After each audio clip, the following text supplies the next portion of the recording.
RTI media. నమస్కారం. వార్తలకు స్వాగతం. ముందుగా ముఖ్యాంశాలు. కేంద్ర మంత్రి కిషన్ రెడ్డి మీడియా సమావేశం, పలు అంశాలపై వివరణ.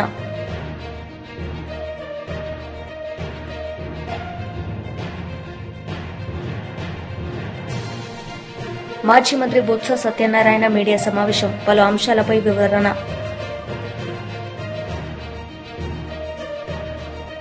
కేంద్ర మంత్రి కిషన్ రెడ్డి మీడియా సమావేశం నిర్వహించారు. ఈ సందర్భంగా పలు అంశాలపై ఆయన మాట్లాడారు.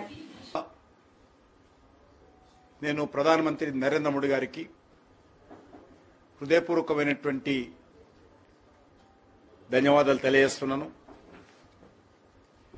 దేశంలో ఒక సానుకూలమైనటువంటి మార్పుకు ఈ కులగణన చరిత్రాత్మకమైనటువంటి చరిత్ర పుటలలో చిరస్థాయిగా నిలిచిపోతుంది. నిన్న కేంద్ర ప్రభుత్వం తీసుకున్నటువంటి నిర్ణయం తర్వాత ప్రతిపక్ష పార్టీలు రాజకీయపరమైనటువంటి నాటకాలకు తెరలేపుతా ఉన్నారు.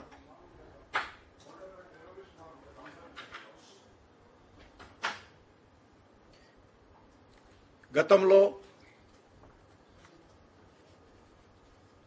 కాంగ్రెస్ పార్టీ ఆధ్వర్యంలో ఈ యొక్క బీసీ రిజర్వేషన్ సంబంధించి అనేక రకాల కుట్రలు కుతంత్రాలు చేయడం జరిగింది. ముస్లింలందరినీ కూడా మతం పేరుతో బీసీలో చేర్చడము,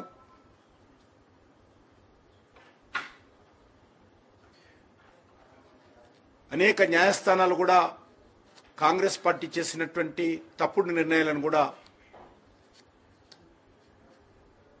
మనం చూశాము. ఇటీవల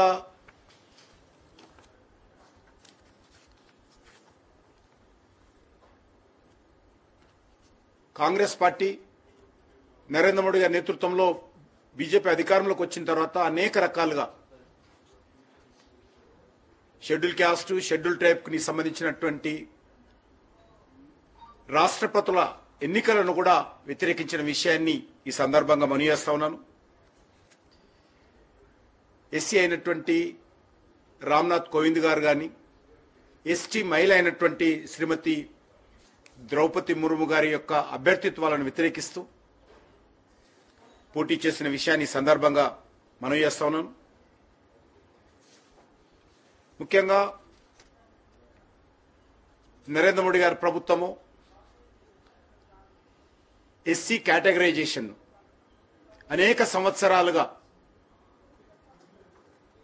గత 40-50 సంవత్సరాలుగా పెండింగ్ లో ఉన్నటువంటి సమస్యకు పరిష్కార మార్గం కనుగొనే దిశలో కేంద్ర ప్రభుత్వం తన వైఖరిని సుప్రీంకోర్టులో స్పష్టంగా విన్నవించిన తర్వాత ఈరోజు ఎస్సీ కేటగరైజేషన్ కు మార్గం సుగమమైంది. స్వాతంత్రం వచ్చిన తర్వాత మొదటిసారి ఈరోజు ఎస్సీ కేటగరైజేషన్ ను ముందుకు తీసుకోవడం జరిగింది. అంతేకాకుండా స్వాతంత్రం వచ్చిన తర్వాత మొదటిసారి బీసీ సామాజిక వర్గాల నుంచి భారతీయ జనతా పార్టీ ప్రధానమంత్రిగా నరేంద్ర మోడీ గారిని నిర్ణయించడం, అటువంటి కనీసమైనటువంటి ఇంగిత జ్ఞానం లేకుండా కాంగ్రెస్ పార్టీ నరేంద్ర మోడీ గారిని ఏ రకంగా చిన్న జాతి అని, తక్కువ కులమని, కులం పేరుతో దూషించినటువంటి చరిత్ర కాంగ్రెస్ పార్టీదని సందర్భంగా మనవి చేస్తా ఉన్నాను.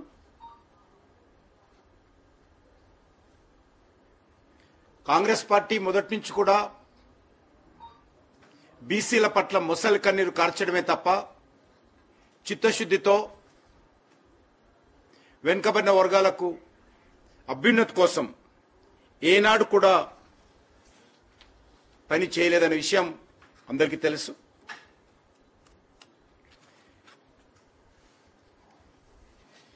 రెండు 2018లో నరేంద్ర మోడీ గారు మొదటిసారి ప్రధానమంత్రి అయిన తర్వాత బీసీ కమిషన్కు రాజ్యాంగబద్ధంగా పార్లమెంటులో చట్టాన్ని ఆమోదింపచేసి బీసీ కమిషన్కు చట్టబద్ధత చేసినటువంటి ఘనత ఈరోజు భారతీయ జనతా పార్టీకి దక్కుతుంది. అదేవిధంగా అన్ని వర్గాలకు న్యాయం. మాజీ మంత్రి బొత్స సత్యనారాయణ మీడియా సమావేశం నిర్వహించారు. ఈ సందర్భంగా పలు అంశాలపై ఆయన మాట్లాడారు. దుర్మరణానికి కారణం పూర్తిగా ప్రభుత్వ తాలూకా వైఫల్యం. ప్రభుత్వం తాలూకా నిర్లక్ష్య వైఖరి. ప్రభుత్వంలో ఉన్న పెద్దల తాలూకా ప్రచార ఆర్భాటం. వాళ్ళ బాధ్యతలు పక్కన పెట్టి ప్రచారం కోసం నిర్లక్ష్యంగా ఎంతసేపు కూడా ఆ విఐపి దర్శనాలు, విఐపి పాసులు అంతే తప్ప ఎంతమంది భక్తులు వస్తారు, ఆ భక్తులు తగ్గ ఏర్పాట్లు ఏమి చేయాలి, ఏ విధంగా ఆ వచ్చిన ఒత్తిడిని తాకిని తట్టుకోవాలి, గత సంవత్సరాల్లో జరిగిన పరిణామాలు ఏంటి, జరిగిన ఆ ల్యాప్సెస్ ఏమిటంటే ఆ ల్యాప్సెస్ నుంచి ఏ విధంగా మనం దాని నుంచి చూడాలి, ఇంకా బాగా భక్తులకి దర్శనము వారికి సౌకర్యాలు కల్పించాలి అన్న ఆలోచనని చేయవలసిన బాధ్యత ప్రభుత్వాలది.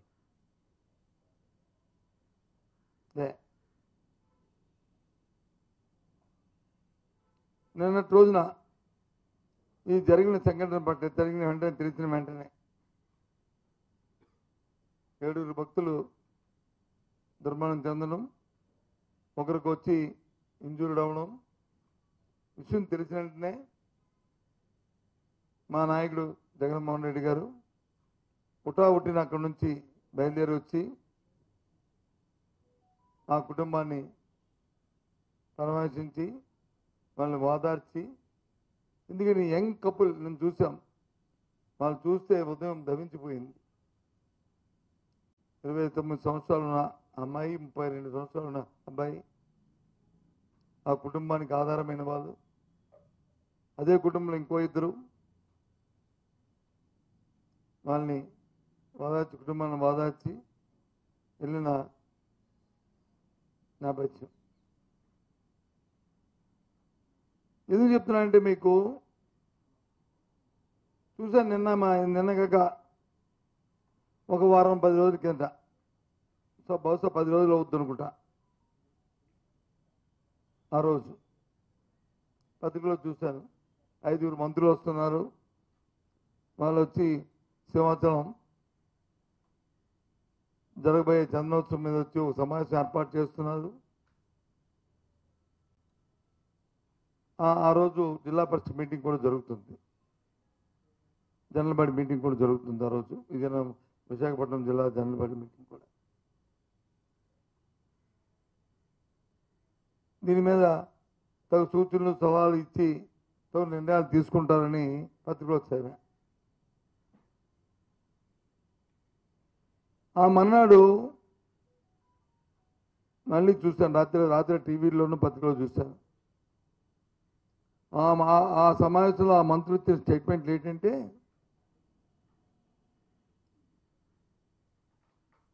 సింహాచలం చందనోత్సవం చరిత్రలో ఎప్పుడూ జరగని విధంగా ఈ ప్రభుత్వం 5 మంత్రుల్ని తో సమీక్ష జరపమని చెప్పింది. 5 మంత్రులు సమీక్ష చేస్తున్నాం. ఈ చందనోత్సవంలో ఏదైతే వస్తున్న వేలాది మంది లక్షాది మంది భక్తులకి చేసే కార్యక్రమాల మీద నిర్ణయాలు తీసుకున్నాం. ఎప్పుడు కనివిని జరగలేదు, చరిత్రలో జరగలేదని ఆర్భాటంగా చెప్పుకున్నారు మంత్రులు. ప్రతిరోజు చూశాను కూడా. ఆ సమావేశం కూడా ఎక్కడ జరిగిందంటే విశాఖపట్నం కలెక్టరేట్లో కానీ లేదు అనకాపల్లి కలెక్టరేట్లో కానీ జరగలే. ఆ సమావేశం జరిగిన స్థలం కూడా సాక్షాత్తు ఆ దేవదేవుడు పవిత్రమైన సింహాచలం కొండ మీదే సమావేశం జరిగింది. విషయం మీ అందరికీ తెలుసు. విషయం కూడా సమావేశం అయిన తర్వాత ఇచ్చిన మంత్రులు ఇచ్చిన స్టేట్మెంట్ ఇది. దాని పర్యవసానం కని విని జరగని విధంగా సమావేశం జరిపిన తర్వాత తెలంగాణ భవన్లో బీఆర్ఎస్ ముఖ్య నేతలు మేడే వేడుకలు ఘనంగా నిర్వహించారు. ఈ సందర్భంగా వారు మాట్లాడారు. కేసీఆర్ గారే పెట్టిండ్రు. అదే అంబేద్కర్ సచివాలయంలో మొట్టమొదటి సంతకం కూడా కాంట్రాక్ట్ ఎంప్లాయీస్ అందరినీ పర్మనెంట్ చేయాలని చెప్పి జీవో 16 తీసుకొస్తే ఆ జీవో 16ని ఇలా కొట్టేస్తే ప్రభుత్వం చీమ కుట్టినట్టేం లేదు. ఒక ప్రభుత్వం ఇస్తే రెండో ప్రభుత్వం వెంటనే దాన్ని ఆదుకోవాల్సి ఉంటుంది. సంవత్సరాలుగా 10 ఏళ్ళు 15 ఏళ్ళు 20 ఏళ్ళు 25 ఏళ్ళుగా వాళ్ళ సర్వీస్ అంతా ఇచ్చిన అనేక మంది ఎంప్లాయీస్ ఇలా కాంట్రాక్ట్ ఉంటే వాళ్ళని పర్మనెంట్ చేయమని చెప్పి కోరితే ఆ పర్మనెంట్ చేయము అని చెప్పేసి ఈ ప్రభుత్వం కాంగ్రెస్ ప్రభుత్వం చెప్పింది. ఆనాడు కొట్లాడ పెట్టుకున్నది మళ్ళీ వాళ్ళు కూడా దాని జీవో 16ను రద్దు చేసింది ప్రభుత్వం. కేంద్ర మన కోర్టు రద్దు చేస్తే అన్ని మూసుకొని కూర్చున్నది. అందుకే ఎవరు కార్మికులకు ఉద్యోగులకు టెంపరీ వాళ్ళకు మిత్రులుగా ఉన్నారని ఆలోచిస్తే 10 సంవత్సరాల కాలంలో కాంట్రాక్ట్కి అవుట్సోర్సింగ్కి టెంపరీకి జీతాలు వాళ్ళు అడిగినా అడగకున్నా కూడా పిఆర్సీతో ప్రభుత్వ ఉద్యోగస్తులతో సమానంగా పెంచింది కేసీఆర్ గారి ప్రభుత్వం. ఆశా వర్కర్లు ఏం కొట్లాడ వల్లే ఆ రోజున ఒక్కసారి వచ్చిన ప్రభుత్వం వచ్చిన మట్ల అడిగినరు. ఆ తర్వాత 2 సార్లు కూడా ఆశా వర్కర్ల జీతాలు పెంచుకున్నాం, అంగన్వాడీలకు జీతాలు పెంచుకున్నాం, ఏఎన్ఎంలకు జీతాలు పెంచుకున్నాం. వాళ్ళ చాలా మందిని కూడా ఏఎన్ఎంలను పర్మనెంట్ చేసుకున్నాం. జిహెచ్ఎంసీలో జీతాలు పెంచుకున్నది కూడా కేసీఆర్ గారి ప్రభుత్వమే. వాటర్ వర్క్స్ నేను ప్రెసిడెంట్గా ఉన్నాను, అక్కడ కూడా మొత్తం కూడా హెల్త్ కార్డు ఇచ్చినాం, ప్రమోషన్లు ఇచ్చినాం, జీతాలు పెంచుకున్నాం. అవుట్సోర్సింగ్ కాంట్రాక్ట్ ఉన్న వాళ్ళకు కూడా జీతాలు పెంచుకున్నాం. ఏ రంగమైనా తీసుకోండి మీరు, అన్ని రంగాలకు ఎంతో కొంత మేలు చేసింది. ఇవాళ భవన నిర్మాణ కార్మికుల గురించి మిత్రులు చెప్పారు. 2 లక్షలది 6 లక్షలు చేసినాం. ఇలా 6 లక్షలు కాదు 10 లక్షలు 15 లక్షలు చేసుకోవడానికి కూడా ఖచ్చితంగా రాంబాబు గారు మాట్లాడారు.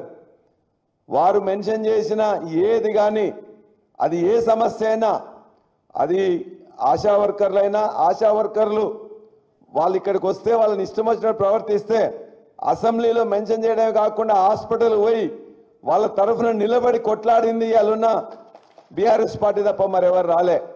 కమ్యూనిస్టు పార్టీలు తోక ముడిచినాయి. కమ్యూనిస్టు పార్టీలో కూడా ఇవాళ కాంగ్రెస్ ప్రభుత్వంలో భాగంగా ఉన్నాయి.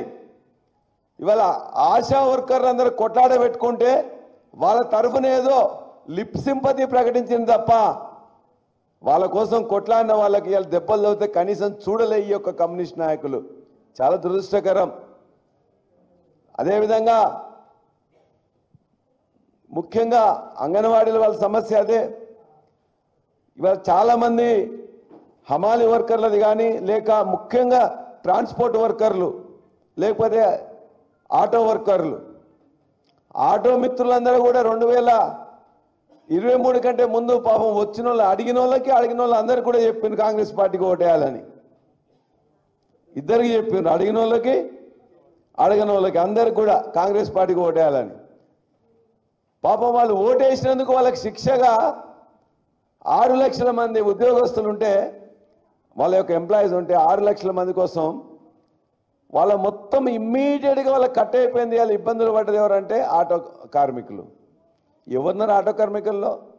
బీద బిక్కి దళిత బహుజన వర్గాలే ఉన్నారు. చదువుకున్న వాళ్ళు కూడా ఊర్లో ఉద్యోగం లేదని చెప్పేసి అంటే ఇక్కడికి వచ్చి ఏదో గౌరవంగా ఉంటుంది ఆటో నడుపుకుంటాం అని చెప్పేసి ఆటో కొనలేక కిరాయి తీసుకున్నారు. కిరాయి తీసుకుంటే కిరాయి పెట్రోలు చివరికి వాళ్ళకు మొత్తం బత్తాయితో ఒక 1000 రూపాయలన్న వస్తే పోతారు. కానీ ఇలా 500-600 కూడా వచ్చే పరిస్థితి కూడా లేని పరిస్థితి ఉంది. వాళ్ళ కోసం మేము అడిగితే మా మీద డ్రామా చేస్తున్నా అని చెప్పేసి వాళ్ళు మాట్లాడారు.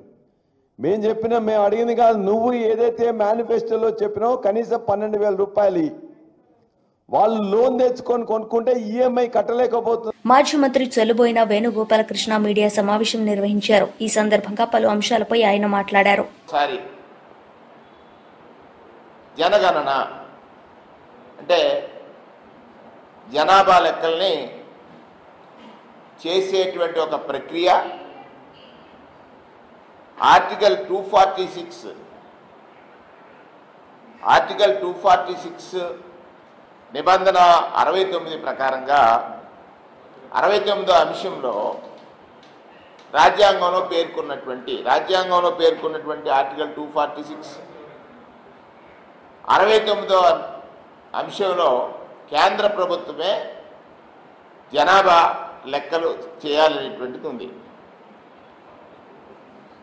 ఈ జనాభా లెక్కలు ప్రారంభం ఎప్పుడైనవి అని ఒకసారి చరిత్రలోకి వెళ్ళినప్పుడు ఆనాడు రాష్ట్ర ముఖ్యమంత్రిగా జగన్మోహన్ రెడ్డి గారు ఈ కులగణన ప్రక్రియ దేశంలో మొట్టమొదటిగా చేయాలని ప్రతిపాదించారు. 2021వ సంవత్సరంలో ప్రతి 10 సంవత్సరాలకు జరిగేటువంటి జనగణనలో కులగణన చేర్చాలనేటువంటి ప్రతిపాదన చేస్తూ నాడు శాసనసభలో శాసన మండలిలో ఒక తీర్మానాన్ని ప్రతిపాదించి ఏకగ్రీవంగా ఆమోదించిన తీర్మానం కేంద్రానికి నివేదించడం జరిగింది. అయినప్పటికీ కూడా ఈ రాష్ట్రంలో ఉన్నటువంటి కులాల యొక్క కోరిక వారు తెలుసుకున్న తర్వాత అసలు ఏమిటి కులగణన వల్ల ప్రయోజనాలు అనేటువంటిది ఆయన ఆలోచన చేసి కులగణన ఎప్పుడు ప్రారంభమైంది? 1872లో మొట్టమొదటిసారి కులగణన ప్రారంభం భారతదేశంలో 1872లో ప్రారంభమైంది. 1872లో ప్రారంభమైనటువంటి కులగణన జనాభా లెక్కలు 81 నాటికి క్రమబద్ధీకరింపబడ్డాయి. 1881లో క్రమబద్ధీకరింపబడ్డాయి. 1881లో క్రమబద్ధీకరింపబడినటువంటి జనాభా లెక్కలు 1891, 1901, 1911, 1921, 1931. 1931కి చివరిసారి కులగణన జరిగింది. జనగణనతో పాటు కులగణన జరిగినటువంటి చివరి లెక్కలు 1931. అప్పటికి ఇంకా స్వాతంత్రం లభించలేదు. అప్పటికి మన దేశ జనాభా 30 కోట్లు. ఇప్పటి పాకిస్తాన్, బంగ్లాదేశ్తో కలిపి మన దేశ జనాభా 30 కోట్లు. 1941లో కూడా జనగణన జరిగింది. 39 నుంచి 45 వరకు వరల్డ్ వార్ ఉన్నటువంటి సెకండ్ వరల్డ్ వార్ ఉన్నటువంటి కారణం చేత ఆ గణన చేసేటువంటి ప్రక్రియలో బ్రిటిషర్స్ ఎక్కువ పాల్గొన్న కారణం చేత వాటిని ఎక్కడా కూడా బహిర్గతం చేయలేదు. చివరిసారిగా మన దేశంలో 1931లోనే కులగణన జరిగినటువంటి చరిత్ర. స్వాతంత్ర్యానంతరం 1951 నుండి ప్రతి 10 సంవత్సరాలకి ఎస్సీ ఎస్టీలని మినహాయించి మిగిలిన అన్ని కులాలని గంపగుత్తగా లెక్క వేయటమే ఈ దేశంలో ఒక ప్రక్రియగా జరిగిందనేటువంటి విషయాన్ని కూడా మీ ద్వారా ప్రజానీకానికి తెలియజేస్తా ఉన్నాను. అంటే 1951లో జనగణన జరిగింది, 1961లో జనగణన జరిగింది, 1971లో జరిగింది, 1981లో జరిగింది, 1991లో జరిగింది. 2001లో జరిగింది, 2011లో జరిగింది. కానీ 2021లో జరగాల్సినటువంటి జనగణన కరోనా కారణం చేత వాయిదా పడింది. ఆ సందర్భంలో బీసీలలో ఎక్కువగా కులగణన జరగాలి ఈ దేశంలో, అంటే ఎక్కడా లభ్యత లేనటువంటి పులుల లెక్కలు కూడా తీస్తున్నటువంటి పులులు ఇత్యాది అనేకమైనటువంటి జంతువుల లెక్కలే ఈ దేశంలో ఉన్నాయి. కానీ వివిధ సామాజిక వర్గాల్లో ఉన్నటువంటి స్థితిగతుల అధ్యయనం మీద సరైనటువంటి లెక్కలు లేవు. దానికి పరిష్కారం కులగణన మాత్రమే అని ఒక ప్రతిపాదన, లేకపోతే ఒక డిమాండ్ అనేక కులాల్లో ఉన్నటువంటి విషయాన్ని ఆనాటి ముఖ్యమంత్రి జగన్మోహన్ రెడ్డి గారు స్పష్టంగా ఆలోచించారు. బీఆర్ఎస్ లీడర్ మీడియా సమావేశం నిర్వహించారు. ఈ సందర్భంగా పలు అంశాలపై ఆయన మాట్లాడారు. సంఘాలు, కుల సంఘాలు, చాలామంది ఎస్సీ ఎస్టీలు, ఓసీలో ఉన్నటువంటి వాళ్ళు కూడా చాలామంది, కొన్ని రాజకీయ నాయకులు కూడా ఖచ్చితంగా న్యాయం జరగాల్సిందే వాళ్లకు అని చెప్పి వాళ్ళందరి కోరిక మేరకు ఈరోజు ఒక నిర్ణయం తీసుకున్నందుకు మరి కేంద్ర నిర్ణయాన్ని స్వాగతిస్తూ వారికి మనస్ఫూర్తిగా కృతజ్ఞతలు మా పార్టీ తరఫున మేము కృతజ్ఞతలు తెలియజేస్తూ ఉన్నాం. కానీ ఇది కులగణనలో, జనగణనలో కులగణన పెట్టినము, ఇది గొప్పగా మేము చేసినాం బీసీలకు అని చెప్పి చేతులు దులుపుకుంటే కాదు. 11 సంవత్సరాల తర్వాత ఇప్పుడు దేశవ్యాప్తంగా ఇక్కడ బీఆర్ఎస్ పార్టీ ఆధ్వర్యం మేమందరం కూడా తమిళనాడు పోయి అక్కడ స్టడీ చేసి తమిళనాడు నుంచి అనేక అంశాలు దేశవ్యాప్తంగా ఈ మోడల్ ఉండాలని చెప్పి మాట్లాడడం, ఇక్కడ బీసీ సంఘాలు కూడా అడగడం, తప్పని పరిస్థితుల్లో చేయాలని చెప్పి అలా చేయడం, ఏది ఏమైనా వారికి స్వాగతిస్తూ దీన్ని వెంటనే చేయాలని చెప్పి మేము డిమాండ్ చేస్తూ ఉన్నాం. వెంటనే మొదలు పెట్టాలి. తర్వాత చట్టసభలో రిజర్వేషన్ కూడా జనాభా ప్రాతిపదిక మీద చట్టసభలు కూడా ఇమ్మీడియట్గా రిజర్వేషన్ కలిగించాలి. జనగణన చేసినా అయిపోయింది, ఇంత సంఖ్య ఉందని చెప్తే కాదు. మాకు కావాల్సింది గౌరవం దక్కాల్సింది చట్టసభలలో రిజర్వేషన్ వచ్చినప్పుడే, హక్కు వచ్చినప్పుడు మాత్రమే గౌరవం దక్కుతుంది. కనుక జనాభా ప్రాతిపదిక మీద విద్య, ఉద్యోగాల్లో రిజర్వేషన్ ఇవ్వాలి. రిజర్వేషన్ రాజకీయంగా చట్టసభలో కూడా 50% రిజర్వేషన్ ఇమ్మీడియట్ కలిగించాలి. 50% ఎప్పుడైతే విద్య, ఉద్యోగము, చట్టసభలో రిజర్వేషన్ కల్పిస్తారో, ఇమ్మీడియట్గా కలిగిస్తామని చెప్పి మీరు తీర్మానం చేస్తారో, అప్పుడు సంపూర్ణంగా ఈ ప్రజలు మిమ్మల్ని నమ్ముతారు. ఖచ్చితంగా మరి ఎవరు చేయని నిర్ణయాన్ని మీరు చేసినందుకు ఈ బడుగు బలహీన వర్గాల వాళ్ళు కూడా మీ వెంట ఉండడానికి అవకాశం ఉంటుంది. కేవలం కులగణన చేసి మాత్రమే అయిపోయిందంటే కాదు. దీంతో పాటు నెక్స్ట్ క్యాబినెట్లో ఇవి కూడా మేము ఇస్తాం అని చెప్పినప్పుడు మాత్రమే మాకు నమ్మకం కలుగుతుందని చెప్పి మరి బీజేపీ నాయకులు కూడా, ఓబీసీ నాయకులు, బీజేపీ నాయకులు కూడా బీసీ వ్యక్తిని ప్రధానమంత్రి చేస్తామని చెప్పుకోవడం కాదు, వెంటనే బీసీ మంత్రిత్వ శాఖను కూడా ఏర్పాటు చేయాలి. ఒక అడుగు మీరు ముందు వేసారు, బీసీలకి చేస్తామని. ఒక కులగణనలో ₹1 ఖర్చు కానీ పెట్టడం కాదు, బడ్జెట్ అలొకేషన్ కూడా జనాభా ప్రాతిపదిక మీద బడ్జెట్ అలొకేషన్ చేయాలి, మంత్రిత్వ శాఖను ఏర్పాటు చేయాలి. నెక్స్ట్ ఫ్యూచర్లో మేము చట్టసభల్లో కూడా జనాభా ప్రాతిపదిక మీద కలిగిస్తాం. 50%, కనీసం 50% చట్టసభలో రిజర్వేషన్ కలిగిస్తాం. స్థానిక సంస్థల్లో కూడా మేము రిజర్వేషన్ కల్పిస్తాం. విద్యా ఉద్యోగాలు కూడా మీకు రిజర్వేషన్ కలిగిస్తాం అని చెప్పి ఈ 5 అంశాల మీద వెంటనే ప్రజలకు తెలియజేయాలని చెప్పని మేము డిమాండ్ చేస్తూ ఉన్నాం. ఒకవైపు స్వాగతిస్తూ వెంటనే ఇవన్నీ కూడా అమలు చేయాలని చెప్పి మేము డిమాండ్ చేస్తూ ఉన్నాం. ఇవాళ కాంగ్రెస్ పార్టీ ఏదో మీరేమో చేసినాం మాది మోడల్ అని చెప్తా ఉన్నారు. తప్పది. దయచేసి బీజేపీ పార్టీకి మేము చెప్తా ఉన్నాం, మేము ప్రజలు బీసీ సంఘాల డిమాండు, బీసీ బడుగు బలహీన ఆర్థిక పరిస్థితి, ఆ నాయకుల డిమాండ్లను బట్టి మీరు చేయండి. ఎవరి మోడలు, ఇప్పుడు ఏం మోడలు? వార్తలు ముగించే ముందు ముఖ్యాంశాలు మరోసారి. కేంద్ర మంత్రి కిషన్ రెడ్డి మీడియా సమావేశం, పలు అంశాలపై వివరణ.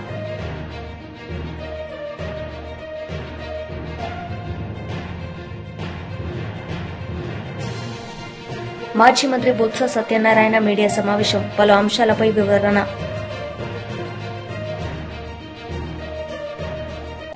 ఈ వార్తలు ఇంతటితో సమాప్తం. తిరిగి ప్రసారమయ్యే వార్తలు మళ్లీ కలుద్దాం. అంతవరకు సెలవు. నమస్తే.